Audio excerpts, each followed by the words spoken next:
Ему в рот попала опилка. Она пытается выплюнуть.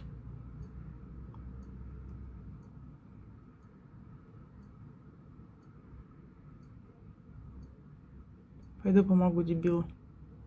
Вытащу из него. Бедный придурок.